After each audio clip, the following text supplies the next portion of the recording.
Hey there, toy aficionados. Thanks for joining me again. And just to remind you, I've been riot-free on this channel since 2007, I believe. So there you go. It's a channel for peace and tranquility and enjoyment of the days gone by of these wonderfully crafted artistic toys. Today we have a very rare Horikawa Forklift Robot. I never thought this robot was particularly rare, except it actually is. It's tough to find this toy, and certainly tough to find him in good shape. And he really is an industrial harbinger, right? Because now at Amazon, in the warehouses, they do have like robotic forklifts, pallet lifts, whatever you want to call it.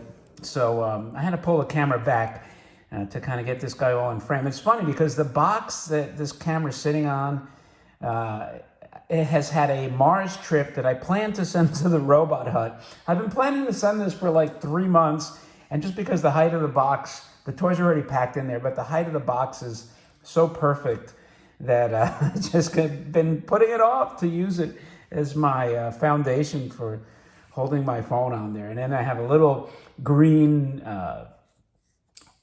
what do you call it? Like those stress release balls. You have the chime that you kind of twist in your hand. That's what the phone leans on top of the box. That's my sophisticated setup. Anyway, enough of my rambling.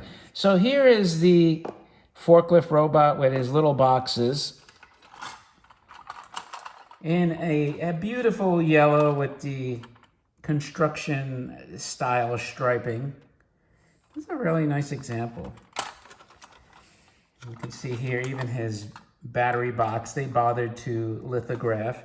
And these rivets here, they're all protruding. So it's a very nice feature. You know, it really gives it that nice industrial look. And, you know, so when they made this pressing, right, they had to be pretty spot on to get the lithography to line up with the actual indentation, or well, protrusions, I'll call it. So all these, and let's see if you can see it from the side there. And you see how they stick out over there on the side. I mean, obviously my finger's going over them. You could see it that way. But it's a pretty substantial. It's not a lot of robots I remember with their rivets that actually protrude like that. There's your on-off switch. It's red helmet. You flip them over. The one thing why for a long time I never really bothered to chase after this robot. And by the way, his feet have lithography too. And these rivets here stick out. That's kind of a cool thing. Nice chain-driven lift mechanism, but I felt like it hit his face, right? I mean, even to this day, it's buried, this poor guy. And such a beautiful face. And unfortunately, you can't access his face, only through the lift mechanism.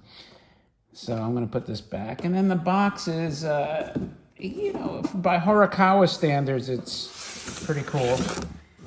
Well, actually, Horikawa robots all had nice graphic boxes. You kind of like these brush strokes there. I don't know if they're supposed to depict clouds. That's kind of an interesting, or smoke maybe? I don't know, but there's your box with your logo. Big box. It's a pretty big toy. Here's your side panel. This would be like at his factory. They would post this on there and say, listen, buddy, this is what you got to do. I'll tell you how to work. Here's the end panel. There's your automatic actions. Walks forward, stops, lifts up the containers, and walks, then stops again, discharges the containers, repeats the automatic action. So hopefully he'll work. I don't know. I have not tried him yet. You and me together are going to discover if this guy actually works. I hope he does. I think his motor will purr. So let me get around to where his on-off button is. And I may have to, once again, lift the camera out. That's just the way it goes. I'm going to set him a little further back.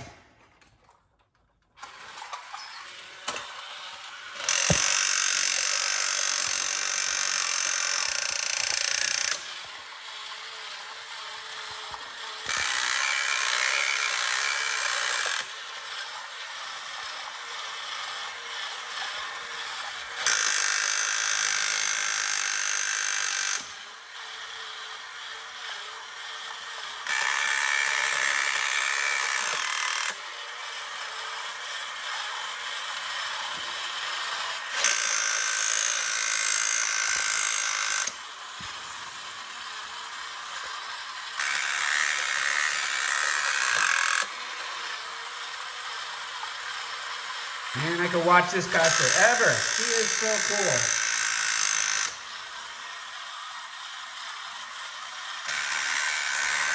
All right, I don't want to press my luck. I don't want to press my luck because you know when you run these guys too long, something could be, oops, and there you go. Anyway, that is your cool forklift robot by Horikawa. If you made it to the end of this video, I'm going to ask you a couple of things. Number one, subscribe if you haven't, because you're not going to see these cool toys anywhere else. Number two, hit the like button. Number three, leave a comment. And also at the end of the video, if the little astronaut head floats, that's also a subscribe link. And then any attached videos to that, click them, and then you'll go to something else that's sort of related. So anyway, thanks again for joining me. And with that, I'll talk to you later.